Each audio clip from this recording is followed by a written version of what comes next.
episode! Yay! Grabe. Pang 20 na 5 na lang natitira, tapos na tayo sa season 2. Yes, tapos na. Nandito na naman po ang inyong mga madaling kausap with Apple And Marie. Kamusta naman sa lahat after 2-week break? After 2 weeks ng paghihintay ng bagong episode. Yes. Bago tayong mag-start, maraming salamat as always sa mga patuloy na nakikinig, nanonood, nagsusubaybay, nagko-comment at nagla-like. Every time kami mag-start ng bagong topic, lagi kami nagpapasalamat. Kasi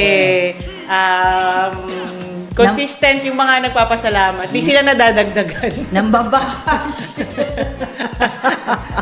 So far naman wala tayong ganong grabing bashers. Yan.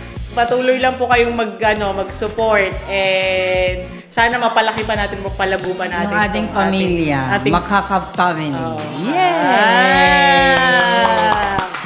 Sa mga nag-enjoy sa ating mga previous episode, shot, OFW issues. Hindi pa ako. Yan. Sana na-enjoy nyo. Marami-rami pa yan. Yes. Kung hindi nyo pa napanood, panoorin nyo pa rin. Panoorin nyo po sa aming YouTube or Spotify. Yes. Yan. At yung mga mini reels nasa TikTok po. TikTok and Facebook. And IG. Nasa IG din. IG din. Yes. Sa tingin ko mga friends natin hindi masyadong ma-IG. Oo, wala. Mas sila sa Facebook and TikTok. Kasi kahit ako mga friends ko sa IG, mga mga ibang level na. Ano ibang level? Grande, ganun. Pak naman yun. Pak na pa. Ayan, dahil nga ang episode natin na to ay tumapat sa October. Yes. Meron tayong sineselebrate every October. Yes. And dahil hindi naman sineselebrate, parang awareness tong buwan na to. Ito ay ang Pinktober. Pinktober. Diba? Yes. Ano inisip mo? Birthday ng politiko. Kaya pala ako naka-pink. Yes, ako nga hindi naka-pink. Pink. So Pinktober is the awareness month. Para sa mga babae. Yes. Ito ay inaalay para sa mga babae. Kaya naman ang topic natin today ay babae po ako. Dahil tayo yan. Tayo dalawa. Diba? Tayo yan. Nagpo-focus tayo sa babae, sa pagkababae. Pag-usapan natin kung ano ba talaga ibig sabihin ng pagkababae. Ano-ano ba yung mga klase ng mga babae, diba? Yung mga personality.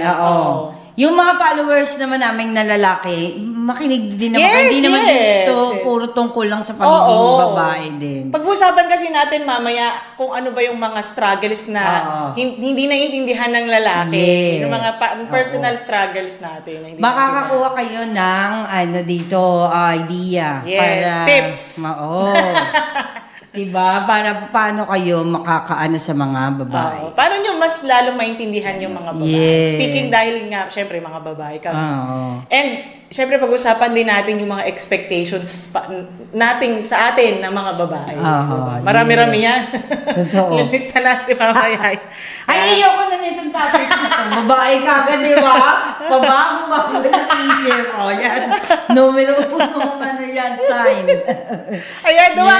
Pag tayo mag-umpisa na tayo kasi medyo very interesting tong topic na to. So ako magdadala, ako magtatanong. And syempre, sasagot din ako and sasagot din si Beth. So first of all, personally, para sa atin, ano ba ang ibig sabihin ng pagiging babae or pagkababae para sa atin? Para sa akin, pagiging babae, ito yung kabuuan na meron ka, sabihin natin physical, meron kang suso, may yung biologically, kasarian ng pambabae ay nasa sa iyo. Kaya ikaw ay babae. Ikaw ay may na magsilang ng sanggol, magdala ng bata sa sinapupunan mo. Yan talaga ang pinaka-root ng isang babae. Yes. Yun ay sa biological aspect. No, ngayon naman pag sinabi nating babae, sabi nila sa ibang aspeto, ito yung mga ilaw ng tahanan, ito ang ano ng ating pamilya, pundasyon ng ating pamilya. Yes. Tapos ito ang lahat gumagawa ng mga gawaing bahay. Ito ang nagtuturo ng mga magagandang asal sa mga anak nila. Yes, yung mga nanay, di ba? Nanay, lola, pagiging babae. tita. Tita. Yes, sila po yan. Pareho sa akin. No? Pareho diba? sa akin. Yun yung parang core ng pagiging isang babae, yung pagiging, yun nga, biologically, nandun lahat ng DNA and chromosome and biological parts ng isang babae. And I think being a woman, ito yung parang nagiging pag-nurture. Yes. Kasi ito yung parang na sa atin likas sa atin na bilang, 'di ba, pagka nagkaroon ng anak or nagkaroon ng I don't know sa isang pamilya, babae, parang mas sabihin babae ang mas maaasahan, yes, 'di ba? Parang parang likas sa mga babae yung may responsible. Yan, pag na-nurture, pagiging responsable. Hindi lang sa isang hindi lang towards sa mga anak, kundi sa pamilya. Yes. Kunyari kahit sa nanay at sa tatay, 'di ba? Yes. Pag 'di ba nga minsan may sinasabi yung nanay at tatay, gusto ko ng babaeng anak kasi yun yung mag-aalaga sa akin. Yes, pagtanda, 'di ba? Babae at saka bading mag-aalaga sa akin. Pwede. Kasi nga parang yun yung likas na nasa atin. Nasa atin. Yes, innate yun Kahit hindi mo na yung pinipilit. Tayo talaga mga babae mapag-alaga, maaruga. Ang emotions natin talagang umaapaw. Through the roof. Diba? Masaya kung masaya. Talagang ibibigay nila sa'yo yan. Pagmamahal, lahat. Diba? Ganyan ang mga babae. Yan ang mga babae. Yes. So, comment kayo if you agree and if you have your own meaning ng pagkababae. Personally speaking, from your own experience. Mag-comment lang kayo. Yes. And natin yan. Siyempre, lahat ng babae nire-regla. Oo, yan. Buwan-buwan. Alam natin. Or yung iba minsan regular. So, minsan, siyempre, hindi rin buwan-buwan. May kilala ka 1 year. Uy, totoo. May nangyayaring ganyan. May nangyayaring kasi very complicated ang hormones ng mga babae. Totoo. Hindi natin alam kung anong dito sa mamaya pag-usapan natin yan doon sa mga struggle ng mga babae. So, bakit tayo sa second point natin? Ano ba yung mga klase ng mga babae na nakakasalumuhan natin sa araw-araw? Iba-iba. Diba? Marami, Maraming... Yes. Maraming iba. Ako, may bibigay ako isa, yung mga babae na very motherly. Yung mga babae. Kasi hindi naman lahat Hindi naman lahat sasabihin mo na may pagkananay. Yes. Na gusto inaalagaan lahat. Yes, yung maasikaso. Diba? May sa tropa, may ganyan, diba? Kunyari, magkakatropa kayo. Siya na lahat. May parang nanay na parang, sige, ako na bahala dyan. Yun yung maasikaso. Nalikas na talaga sa babae. Kasi ngayon nga nature natin. Totoo. Yung anak ng sir ko, ganyan siya. Diba? Bata lang siya, nasa 20s lang siya, pero maasikaso siya. Diba? Yan ang unang-una ko nagustuhan sa kanya. Diba? Maasikaso siya. Talagang sinasabi niya naman yun, nasa tropa namin. Ako yung mother. Diba? Ganon. Very motherly. Totoo. Tama yun. Meron din naman mga babae na ito yun na nga, pa-virgin, yan. Yes! Mahinhin! Bumalik mga mahinhin. Hindi makabasag pinggan. Hindi nagmumura. Yes! Yan. Ito yung mga, hindi naman po natin sinasabi na mga sila, perfecto sila, pero sa paglabas na anyo, pati pananamit, medyo sila, conservative sila. Ganyan ako dati. No. Ngayon, nawala na. Ito, totoo po. Kasi nakakakita tayo ng ganyan, karamihan nga, yun ang gusto ng madami lalaki, pa yan. Diba? Marami pa sila. Yung mga simple, tahimik lang sila. Nonchalant. Yan, mga babaeng ganyan. Meron naman. Mga palaban. Mga palaban. Yun naman ang nun. Pwede diba? Mga palaban, yung talagang yung mga parang grabyera sila ng mga tipuhan na parang, wag mo akong maano-ano dyan dahil maano ka sa akin. Yung mga ganang babae. Ito naman mga babae na to, ang very independent. Yes. Kaya nilang mabuhay nang walang kaibigan, walang jowa. Walang lalaki. Wala kahit Itong mga sasabihin mo na, pag iniwan mo sa isang lugar, mabubuhay. Totoo. Diba? Kasi palaban ang strong ng character nila. Alam niya kung paano pasikot-sikot ng mundo. Iwanan mo ko dito. Kung bahala dyan. Ito yung mga babae na hindi basta natitinag, na hindi lang sa isang pitik lang umiiyak na. Hindi sila yan. Oo. Totoo. Kabaliktaran niya naman, drama queen. Kasi yung mga drama queen na naman yan. Mga babae na very emotional. Ito naman yung mga konting salita lang, gano'n na. Uy, totoo! May mga babaeng ganyan na konting ano mo lang talagang... Sensitive. Very sensitive. Very sensitive. Hindi naman sa inaano natin na very bad yun, pero napaka-emotional din talaga ng mga ganong babae. Totoo. Meron talaga. Konting ano mo lang hurt na, ma-offend na, or yung konting may pinapanood lang, gumagana na, diba? Kaya nga, diba, minsan sa pagkakaibigan, sa mga tropa-tropa, may iniingatan tayong tao. Yes. Kasi mayroong mga kaibigan na madaling masaktan. Yes. Tapos, mapapansin mo kagad yun sa, nila, facial expression nila. Parang uy, grabe kayo sa joke nyo. Ganun kagad. Ay, totoo. May mga ganyan. Yung soft na mga babae. Talaga siya na parang, ang sakit ka, gano'n. Totoo. Sa tingin ko, advice ko naman sa mga babaeng gano'n, makipagkaibigan kayo sa mga yung mga palaban. Para nasasana yung or madadala kasi kayo ng mga kaibigan na palaban kasi sa dibdib nyo. Sila yung lalaban para sa inyo. Or talaga kakakuha kayo ng experience. Totoo, yan. May mga babae din namang paanakin, laging buntis. Diba? Totoo naman yan. Totoo. Oo, diba? Yung sinasabi nga nila, mahakbangan lang na bubuntis na. May mga buntisin po na babae. Hindi naman dahil sa mahilig sila. Pero very active siguro yung kanilang reproductive system. And healthy. Healthy kasi talagang kagad sila, nag-bear kagad sila ng bata. Totoo. Meron din naman syempre na hindi na nabibiyayaan. In that sense. Pero yun talaga, meron talaga. May maswerte sa gano'n. Yung wala siyang, pati sa panganak, wala siyang problema. Yes! Isang iri lang siya, tapos nakapanganak. Yung parang gano'n, labas na ako dito. Diba? Kahit ilang beses na mga anak mo, parang gano'n. Totoo, may mga kakilala akong gano'n. Para lang siya nagpunas ng pawis. Kakilala akong gano'n. Totoo po yan. Meron namang mga babae na mga fashionista. Yan. Ito naman, dalawang contrast. Mga fashionista na grabe kung pumorma, mag-make-up, talagang paglabas. Mga vein, diba? Paglabas ng bahay, kailangan naka-plancha, or naka-straight ang buhok, or naka-curl, kailangan talagang kung todo alahas, or accessories. And accessories. Damit talaga kung damit. Dress to kill talaga. In contrast naman, yung mga gaya ko, yung mga walang makeup, very boyish. Low maintenance. Ganun. Very boyish na style. Naka-short t-shirt, pantalon, walang pakialam kung anong isusuot, ganyan. Diba? Very din naman yan. Ganon din, lalabas din na pagaya ng yung mga ganyan nga, passionista sila, ganon din sila, outgoing din sila.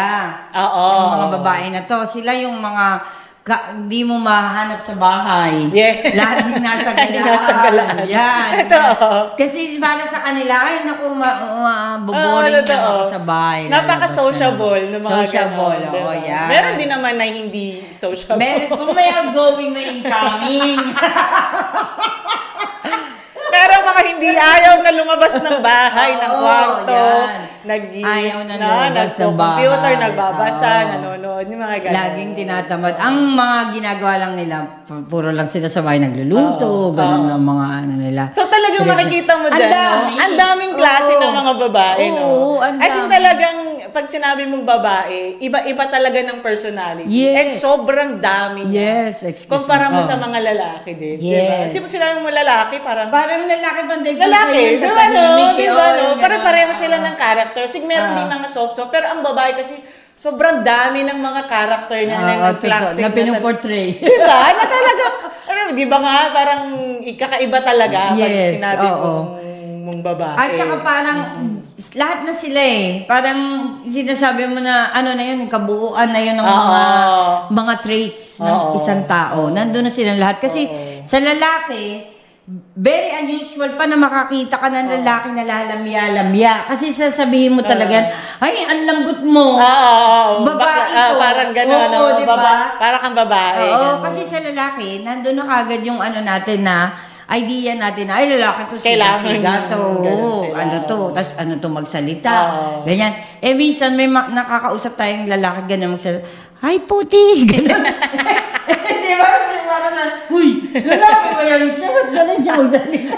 Okay lang, puti. Ay, may babae rin ganyan, malalaki ang boses, no? Diba? Pag lalaki, laki ng boses. Sa babae, lahat na yan. Pantay-pantay, kagaya ko. Babae ako, pero ang laki ng boses ko, diba? Kaya minsan na, ako yung katawan ko, pero pag binusesan mo ko, naku, lalaki ang boses. Meron pa nga ako, dyan ako na-amaze sa mga babae na kayang magkaroon ng iba't ibang character. Kunyari, pag may mga kaibigan, very sociable. Pero pagdating sa pag-isa ka na lang, tahimik naman. Yun talagang ang babae, napakabilis niya naman mag-adjust. Diba? Mag-adjust. Very flexible ang mga babae when it comes to socializing and with responsibility. Kasi talagang ang babae, kailangan nag-a-adapt siya. Diba? Maano siya mag-adapt sa environment. Kaya, yun din yung maano mo sa mga babae. Kasi sa lalaki, parang hindi mo na in-expect yan Parang, ay, ganyan na siya yung jowa mo nga yung makapag-socialize, ay, ganyan talaga siya. Hayaan mo tahimik siya. Pero ang babae kailangan, diba? Parang mas, ano ba yan? Ano mo naman ka-bonding? Diyan papasok yung mga expectations sa mga babae. So, isa yan sa mga expectations sa mga babae. Yung parang, kailangan pagka makikisalamuha ka, kailangan ano ka din, yung talagang very sociable ka, hindi pwedeng diba, yung parang gano'n. Kasi babae ka parang ina-expect sa babae na pag sinabing ganito ka dapat. Totoo. Diba? Ganon din, yan. Diba? Diba yan, madami tayong expectation sa babae. Kagaya ng mga gatherings, ganyan. Ang ini-expect na magsayaw dyan, mga babae. Di ba? Ang ini-expect sumali sa games dyan, mga babae. Yung mga kakanta sa karaoke, babae agad. Anong sinasabi ng mga lalaki? Kayo yan, mga babae. Sila mag-uumpukan lang yung mga lalaki. Mag-iinom, ganyan, inuman.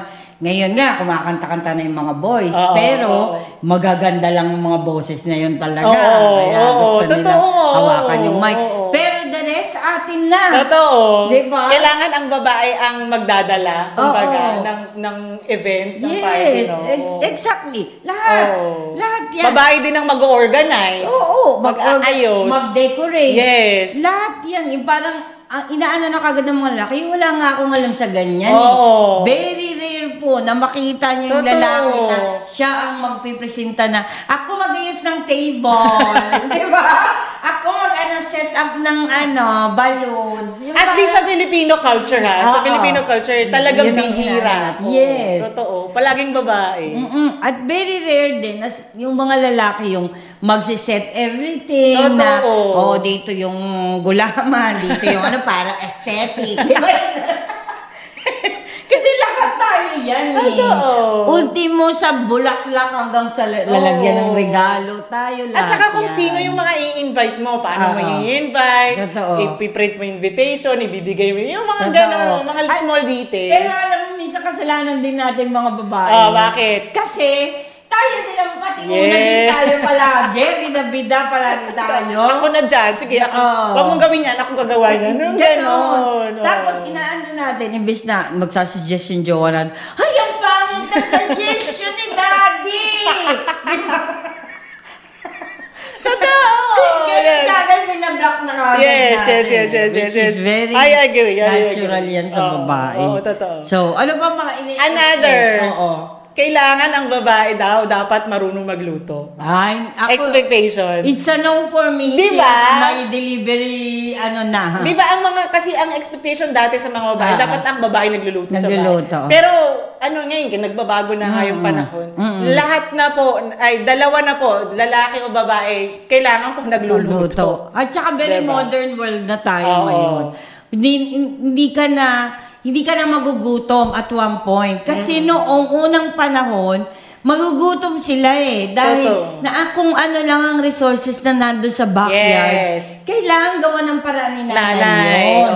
Diba? Ngayon, ang dami mo ng choices. Makabili ka, kung vegan ka or something. Makabili ka sa ng ready-made na. Initin mo na lang. Diba? Ngayon po, medyo sa tingin ko hindi na yan nag-a-apply. Kaya ngayon, parang hindi na to na expectation dapat sa mga babae. Kasi kahit mga lalaki, pwede na pong magluto. Totoo. Diba? At saka, ngayon, mostly, hindi na rin naman sa bahay palagi kumakain ng mga tao. Labas na rin ang labas ang mga couple. And also, nauso na ngayon yung mga order. Diba? Yung Uber Eats, food, ganyan. May mga ganyang options na din. Diba? Kaya napakadami na pong option. Pero kung i-expect nyo, kunyari, kakasal kayo, i-expect nyo na kasi parang parehas na ngayon na hindi ka marunong magluto. Ay, hindi ako marunong magluto. Yay! Makasal tayo! Diba? Parang ganun na Totoo. Wala na. Hindi na po nagtatanong yata ngayon na ipapakasalan mo yung anak ko, marunong ka ba magluto? Wala na yata. Hindi na. Ganun ngayon. Sa tingin ko, ibang-iba na talaga. Outdated na yan, Sesh. Another one, ito medyo mabigat-bigat to. Dapat, ang expectation sa mga babae, di ba? Dapat, ikinakasal at nagkakaanak. Di ba? Parang pagkatapos ikasal, magkakaanak, ganon? Or hindi. I mean, in general, di ba? Kunyari sa mga, sa family gathering, pag Pasko, bago, di ba? Pag nakita ka ni tita, uy, ano ka ba, ilang taon? Di ba, ilang taon ka na? Ba't di ka pa kinakasal at nagkakaanak? Yung ganong expectation sa mga babae. Kasi sa mga lalaki, wala namang ganyan eh. Totoo, hindi naman nila pinupush. Di ba? Parang walang expiration date ang mga lalaki. Ang mga babae, parang inaano nila, uy, matanda ka na, dapat nag-asawa ka na at nagkaanak ka. Yung may ganung sa atin, di ba? Alam mo bakit walang expiration date sa lalaki? Wala din naman kasing sila sa future. Hindi naman nila napakalabo na yung future nila. Papakasal pa ba sila? Di ba? Hindi totoo, meron mga ganyan lalaki din talaga na hindi maka-make up ng mind nila. Kasi mas ang babae sa nila, sa gusto nila. If I want this, I want this. Pero tayo sa decision natin Ay, gusto ko na magpakasal ng 30 ako, dasik. Diba? Pero, depende yan sa tao. In our culture kasi medyo pa din, naghihintay ang babae sa lalaki. Syempre. Kumbaga, diba? Hindi naman pwedeng tayo ang nag-i-engage. Diba? Parang yung nagpo-propose. Hindi naman pwedeng ganun. Tabu pa rin yung nagpo-propose ng babae. Parang, uy, ba't ikaw nag-propose? Diba? Ano pa rin sa atin yan Diba? Totoo. Pero in general speaking, kasi hindi naman talaga dapat inaano ang babae na, huy, bakit ka na, wala ka pa ring asawa or wala ka pa ring anak. Hindi na po dapat ganyan ngayon. Kasi makabagong panahon na, alam mo yun, paano kung ang kalooban pala sa kanya maging single siya for life? Diba? Ipipilit nyo ba siya pumasok sa isang relasyon kung ikasisira lang din naman ang future niya? Ako naman, pag may nagtatanong sa akin at tiyahin na gano'n, ba hindi ka pa kinakasal? Ako ang sagot ko, ba't hindi pa po kayo nag-iiwalay ng tito ko? Alam ko ba hindi pa kayo namamatay? Grabe naman. Pag hindi namamatay, sasampalin na ako. Grabe. Diba? Ba't ikaw, hindi mo pa rin iiwalay yung tiyuhin ko? Diba? May ganun May ganun talaga sa mga babae. So, dapat po, sa mga sa mga older generations na natin. Naman po kayo, be sensitive naman kayo sa mga babae. At wag niyo na sila naman tanungin at i-pressure na, huy, dapat nagpapakasal ka na, huy, dapat may anak ka na, ganito. Again, iba po yung panahon ninyo sa panahon namin, sa panahon ng susunod na henerasyon. Ibang-iba na po ngayon. At saka napakadaming mga mga babae nung unang panahon na hindi naman pala masaya sa buhay nila, may asawa. Napinilit na lang, 'di ba? Ngayon kasi very independent na yung mga babae. Na mo yun, I don't need a man to live my life. I don't need anybody to live my life. Kanya-kanya 'Di ba? I can work, I can provide for myself. Exactly. 'Di ba? May mga ganong which is dapat nga matagal nang nangyari yun. Pero dahil 'di ba, masyado nating kinulong yung mga sarili natin sa kultura na lalo tayong nabaon. Totoo. 'Di ba? Kaya yung madami talagang mga babae na ano pa rin, hirap pa rin, struggling pa rin. Pero ngayon naman, at least nakakita na tayo ng mga positive na na talagang empowered na sila. Yes. Talagang, bahala kayo dyan kung anong sabihin nyo sa akin. Hindi ako magpapadala sa pressure. Buti nga ngayon, pantay-pantay na. Yes. Kung anong trabaho ng lalaki, meron pwede na din yung babae. Yes. Diba? Lahat. May mga piloto ng mga babae. Totoo. Dati. I agree. Sabi nila, may mga nagiging presidente na ng babae. Yes. Sabi nila, para lang it's a man's job. Pero ngayon, sorry, napag-aaralan po lahat, kaya naaano namin.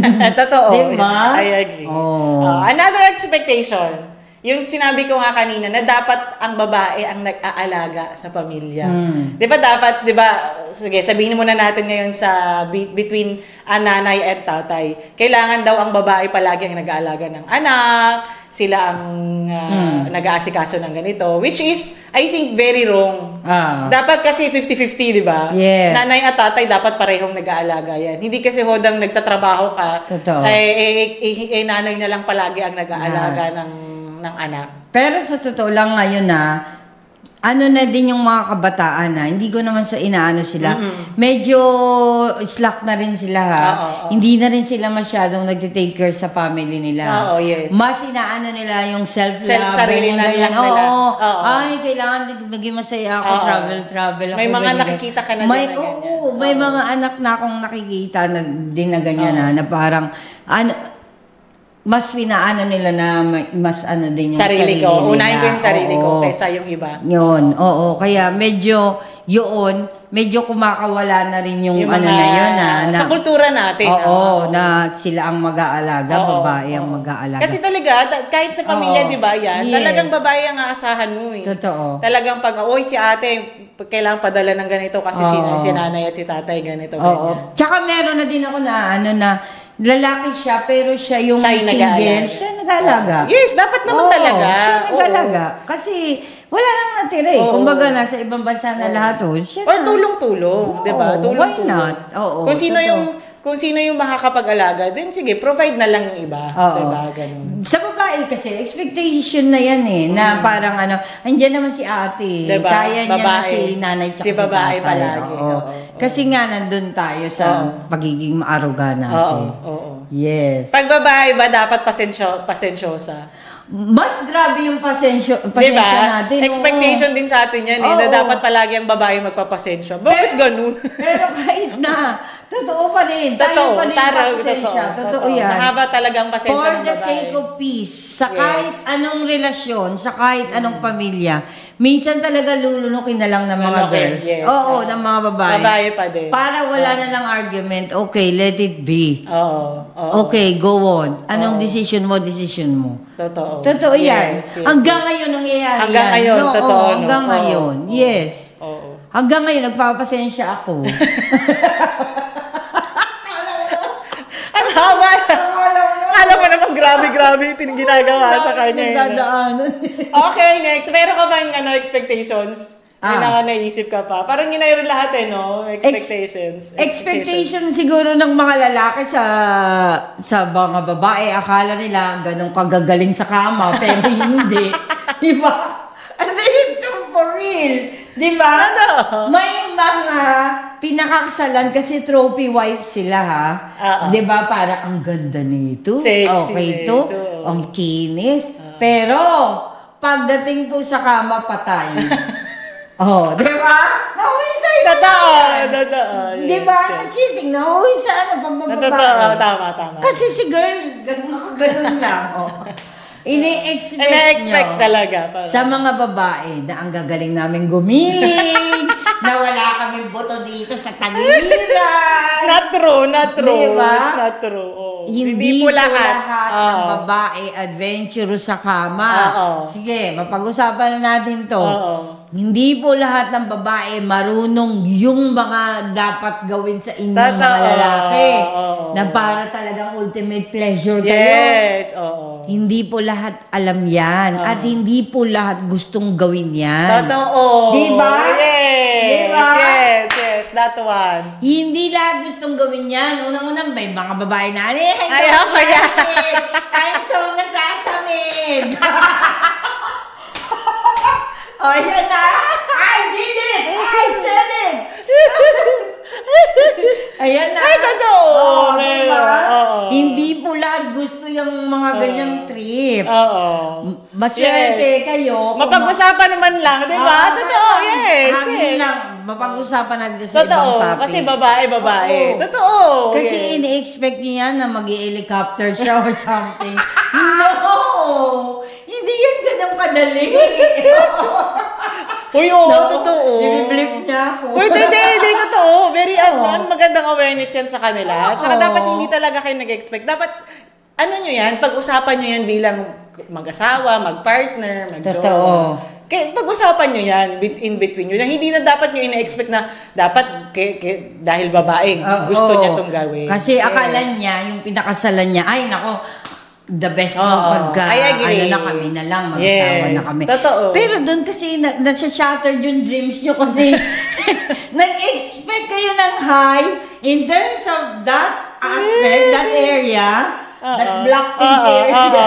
Diba? Blackpink in your area. Diba? Nag-expect kayo, nakala nyo, ultimate yung sex caprice nyo. Yes. Pero hindi siya ganon. Ngayon, kung gusto nyo naman po maging ganon siya, doon na po papasok yung communication na ituturo nyo, ay love, gusto ko ganito mag-aral kayo. Diba? Love, panoorin natin to, tapos gayahin natin to. Pwede naman po yun. Kayong dalawa lang naman po yun eh. Totoo. Diba? Ngayon kung ibibideo nyo, ibang usapan na yan. Totoo. Yan. Most men ini-expect na ang gagaling gumiling ng mga babae. Pero hindi po lahat. Hindi po lahat. Personally speaking, hindi lahat. Hindi lahat, diba? Oo. Ako. Alam ko kung anong makaya kong gawin. Diba? Alam mo kung ano kung hanggang saan. At kung hanggang saan ka lang. Ang gusto mo at ang kaya. Yes. Ngayon, para hindi kayo nami-mislead kayo dahil sa itsura niya, sa ganda niya, sa sexy niya, tapos hindi naman pala siya marunong. Dapat, inaalam nyo na yan. Pag-usapan beforehand. Hindi yung sugod ka agad kasal na tayo. Kasalang kita. Tapos madidisappoint. And then mauwi sa himalayan, sa cheating. Just the same. Kung ini-expect nyo na yung pinakasalan nyo ay magbe-bear kagad ng anak. Kasi hindi nyo naman po alam na may problema sa dito. Diba? Hindi agad-agad yan. Kaya nga yung iba, sinasabi nila, nagtatry na naman kami, nagtatry ulit kami. Kasi hindi po yun ganun kadali. Kasi maraming reasons din na ganyan na may mga nagde-divorce kasi hindi magkaroon. Kasi sabi niya, iniwanan ko siya kasi hindi niya ako mabigyan ng anak. Which is very, very low. Ang thinking na yon na parang dahil lang doon, di pala pagmamahal, anak lang pala yung gusto mo. It's true, yes, I agree with yan. Diba? Yan, ang daming expectations nyo sa amin, nakakainis. You see, diba, talaga nakakaano yung ng mga babae, yung pinagdadaanan ng mga babae. Kasi hindi nyo talaga alam. Speaking, mga struggles na dapat, mahirap intindihin ng mga lalaki. Yan. Yan, Number yung one. monthly. Yes. Yung monthly period namin. Number kahit one. kami nahihiwagaan din po. Totoo. Oo. Nabigla na lang siya dumadating, umaagos na lang siya. Tapos, at sa tingin nyo ba, ang sarap ng feeling namin nun? Napaka-uncomfortable po sa loob. In and out. Hindi mo malamdaman kung sumasabog ka sa bulkan. Yung parang ang init Pero kasi talagang pag yung ito pa, ihiwalay pa po yung linggo kung saan meron kaming, sabihin ko na, may regla, may menstrual cycle. Hiwalay pa yun. Kasi yun, grabe talaga yun. Talagang umaapaw, masakit ang puson, masakit ang ulo, ang katawan, nanghihina, nasusuka, lahat po yan. Sa buong linggo na yan. Lalo na yung pinaka first few days, talaga naman. Hiwalay pa yan. Kasi meron pa yung pre at post. Diba? Kasi yung talagang yung PMS na sinasabi, talagang dyan naman, ang mood mo, ang cravings mo, ang appetite mo, yung masusuka ka pa, sakit ng katawan mo. Ganon din yun yung mararamdaman mo. Talagang iba-iba lang yung intensity niya. Yes, exactly. Kasi talagang yun ang struggle na hindi maintindihan ng mga lalaki. Kung bakit moody ang mga babae. Sobra. Diba? Minsan maikli ang pasensya, minsan ang saya-saya, minsan hindi masaya, minsan masungit. Totoo. Yung ganun. Minsan gusto sila, minsan ayaw sila. Obviously. Kasi po, kung kayong makakaramdam ng cycle na yun sa loob ng katawan nyo, hindi ka makatulog ng maayos. Baling-baling ka sa kama. Kasi meron kang inaananda sa loob. Kahit sino naman po siguro. Yung restlessness na talagang yung akala mong tulog ka na, pero parang magigising ka na. Ano yun? Ba't parang bigla akong kinakabahan, kumakabog yung dibdib ko? Totoo, exactly. Hindi ka mapakali, tas biglang iinit yung buong katawan mo hanggang paa. Parang gusto mong manipa na. Alam mo yung gano'n na, ito dinedescribe na namin yung toong nangyayari. As in, personally speaking, nararamdaman namin to every month. Yes, every month. True. At hindi mo alam kung kailan mo siya mararamdaman. Totoo. Diba? Wala kang time to prepare minsan na parang, ay shucks, oo nga pala, ganito nga pero pala. Pero ako, minsan nararamdaman ko na padating na siya kasi mura na ako na mura. Konting bagay na irita na. Diba? Tapos sabi ko, ay, reglahin ako, day! Mararamdaman na wala, diba? Pero kasi minsan ako, sa akin, minsan kasi hindi siya sasakto eh. Minsan, a week before, minsan 2 weeks before, parang mararamdaman ko, parang maaga pa para maramdaman ko to. Bakit? Kasi talaga maiinis ka na. Kung alam nyo lang po, ayaw namin yung feeling na gano'n. Ayaw din namin na nakakapagsungit kami sa iba. Kasi very, naman po yun, unfair din sa kanila, sa inyo. Ayan pa, kasi after mo magawa yun, mag-feel guilty ka pa. Hindi mo nag-guilty ka. Ako nakipag-away na naman ako sa kapatid ko. Nakasagutan ko na naman yung nanay ko. Yung pala, hormones, di ba? Yung pala, magkakameron ka pala. Yun pala ang dahilan. At saka ito pa, hindi lang dahil, kasi ngayon, nasa menstrual phase pa tayo, di ba? May menstruation pa tayo, ganyan. Meron na po mga babae na medyo mas nakakatanda na hindi na nagkakaroon. Yes, yan din. Mas grabe yan. Menopause, perimenopause, postmenopause. Lahat po yan hanggang pagtanda, hindi nyo yan matatakasan. Kaya yung mga babae, yung mga lalaki na medyo nakakatanda nararanasan pa nila yun na yung mga nanay at tatay, diba? Laging nag-aaway, si nanay, palagi mainit ang ulo. Hindi naiintindihan ng mga lalaki kasi nga, kahit hindi na po nireregla, nararamdaman pa din nila yun. Totoo. Yung gano'n yung hormonal changes ng katawan. Totoo. Na talagang hindi ma-explain. Yes. Kaya, dun sa mga lalaking maalaga sa mga jowa at asawa nila, kudos sa inyo. Kasi talagang kayo ay okay na okay. At talagang mahaba ang pasensya. Para maintindihan nyo yung mga pinagdadaanan namin. Ang isang babae. Kayo ay dapat talagang maging Kasi para sa akin, I think yan yung pinaka-main struggle ng isang babae. Totoo. Kasi dyan nag-uugat yung lahat. Totoo. Yung pagiging irritable mo, yung pagiging matalak, yung pagiging palaban, minsan na out of nowhere na lang, biglang manggaganon. Kasi iba yung nararamdaman mo sa loob na hindi mo ma-explain eh. Doon nang nag-uugat lahat yun. At alam mo, tsaka maipapayo ko lang din sa mga lalaki, siguro naman po, it's about time, minsan, i-research nyo din kung ano nangyayari sa partner nyo. Totoo. Andyan na po lahat ang Google ang Diba? I-type nyo lang po, ano bang mga symptoms ng menopause niya. May kita nyo po lahat yun, lalabas lahat yun. Na parang gano'n, ay naku, may pinagdadaanan pala si Mrs. Totoo. Diba? Anong kailangang anong mga pwedeng kainin? Pwedeng gawin, pwedeng kainin. Ano itong mga best relief para hindi niya mapil na napakasakit ng puso niya o gano'n. Diba? Kunyari, menstrual cycle, what to do.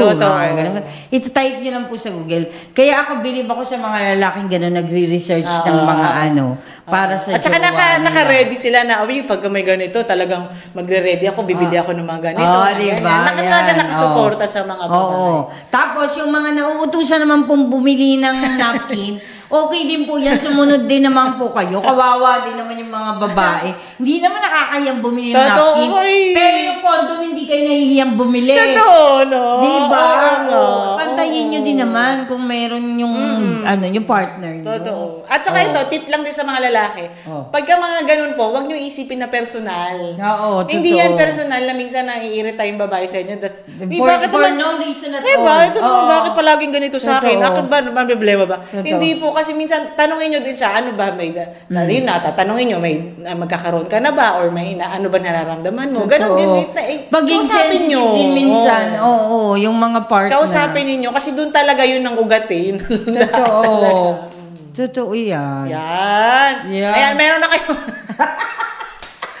Ayan ha, next month. May idea na kayo. Next month ha, expect sa mga lalaki. Yan, diba? So, ang ating conclusion. Conclusion natin, dahil sa mahaba-haba naman tayo. Kung may isang bagay kang ipagmamalaki bilang babae, ano yun at bakit? Akala ko, kung meron kang iwiwish sa mundo, gusto mo ba bang maging babae? Hindi na. Sasabihin ko sana. Pero ikaw, sige, sagutin mo yung tanong mo na yan. Iwiwish mo pa rin bang babae ka? Hindi na. Talaga? Yes. Talaga? Yes. Bakit? Dahil sa pinagdaanan ko, mga sakit-sakit sa... Kasi mapaisip ka rin talaga, no? Kasi kung ang lalaki, napaka-straightforward nila, no? At saka sana, yung... Wala na akong hinuhugasan or something, di ba? Sorry. Ako hindi, babae pa din. Kung pwede lang akong maging very, free na sa mga ganyan, yes. Talaga? Ako, I would still. Gay po talaga kami. I would still choose to be a woman. Yan, ako ganun pa din. Ano kaya ako, magiging lalaki, pero may pusong babae. Ganun pa. Ganun pa. Sorry. Yung lang pala, yun lang talaga yung gusto mong mawala. Yan lang yung gusto ko. Pero yung experience ganun pa din. Oo, yung hindi na ako dadatnan. Ngayon ko na po. Alam nyo na. Totoo. Yun na. Sige. Sorry. Kung ang pinaka... Ano isang bagay na maipagmamalaki mo bilang babae? Bilang babae. That's a good question, Your Honor. Miss Universe. Ako siguro, ang may pagmamalaki ko lang bilang sa pagiging babae ko, ay yung alam ko sa sarili ko na magkakaroon ako ng maayos na tahanan, pamilya, dahil marunong akong magsinop, maglinis, lahat. Sige po, yung pagluluto sa inyo na po yan, sorry. Pero alam ko po na sa pangangailangan ng mga lalaki, kaya ko pong mag-asikaso. Up to the point na maging maayos yung buong tahanan. Totoo. Yes. Ako din. Yan. May pagmamalaki ko yan sa pagiging babae ko. Pareho tayo. Kasi yun yung parang pinakaano ng babae. Yun yung pagsabi na ang galing mag-alaga. Diba? Kaya ko yan. Talagang maaasahan mo ang babae. Yes. And talaga naman, personally speaking, di ba? I think naman with regards to our family, with our partners, with our family, talagang masasabi natin na ang naalagaan ng maayos, talagang organized. Totoo. Diba? Multitasking, talagang number one tayo dyan. Natatapos natin. Diba? At saka iba po talaga mag-isip ang babae. Talagang napaka-forward thinking na yan. Talagang ano na ang gagawin bukas, sa isang bukas, sa next week, sa isang buwan. Talagang lahat po yan iniisip ng babae. Di ba nga, sa isang pamilya, paano nagtatagumpay ang isang pamilya? Pag tinanggal mo yung babae, sige, paano kayong magiging sige, mag-continue kayo ng buhay ninyo. Tignan natin. Diba? Yan nga yung sinasabi nila Parang na-post ko na to dati. Kasi ang mga babae, hindi lang po tahanan ng inaayos nila, pati buhay ninyo. Nating lahat. Kaya po talaga naman, saludo tayo sa mga kapwa nating babae. At talagang dapat very proud kayo na isa kayong babae kasi talagang iba po ang weight ng isang pagiging babae. Kaya in relation dito sa ating being aware sa Pinktober, talagang kailangan nyo din po, dahil nga inaalagaan natin ng ibang tao, alagaan nyo din yung sarili ninyo. Talagang kailangan po talaga may regular check-up kayo. Talagang isipin nyo rin yung sarili nyo minsan na take a break from the responsibilities ng isang babae sa pamilya, sa mag-anak, sa trabaho. Isipin nyo din minsan yung inyong kalusugan. Yes, correct. Yan. Wag nyo naman po isipin na ayaw ko na maging babae. Gusto ko naman po maging babae. Pero yung part na yun, ayaw ko na po. Pagod na po ako magpalit. Uy, pero talaga, yung mga babae po na dumadaan sa ganyang sitwasyon, magpakatatag po tayo na talagang kailangan natin ng suporta ng bawat isa. At kung hindi natin kaya, may mga medicines na talagang makakatulong sa atin, magpa-check up. For the professional Yes, professional advice. health. Talagang kailangan nagsisik tayo ng doktor. Kasi makakatulong sila at makakatulong sa atin. Kasi huwag niyong pabayaan na talagang maapektuhan yung buhay ninyo sa yung And do not self-medicate. Huwag din naman pong basta na lang uminom ng mga seek professional help. And talagang may mga support group naman na ngayon, yung mga dumadaan sa mga ganyang sitwasyon na talagang grabe na. Kung kayo naman po ay may mga partner, intindihin po natin sa mga bawat isa kung ano po ang mga pagkukulang at mga kalagayan, pangkalusugan, pangkalooban. Siyempre, hindi naman po lahat ng bagay, konting problema lang, hiwalay ka agad. Di ba? Dahil lang sa hormones, taghiwalay. Hindi naman po yun fair. Di ba? Kaya lagi nga natin sasabihin, mamaya sa ating ending. Di ba? Nadadaan lahat sa maayos ng usapan. Sa true! Ay, maraming palakpakan sa ating mga girls. Who run the world, girls. Girls. Maraming salamat po sa pagtutok, pagsubaybay at sa mga comments ninyo. Mag-iwan na kayo ng comments, mag-subscribe kung hindi pa kayo nakasubscribe, share nyo itong video na to and like.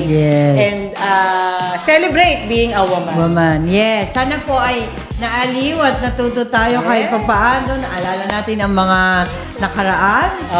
At talagang na-realize natin yung being importansya ng pagkababae. At kung gaano kahalaga ang babae sa isang society. Diba? Sa isang pamilya. Sa isang pamilya. Totoo yan. Galang po natin ang ating mga nanay, mga lola, tiyahin, mga babae. Lahat po ng babae. Yay! Thank you very much. At palagi po natin tatandaan na ang lahat ay nadadaan sa maayos na usapan. See you next time. Sabi din ko, Yeah!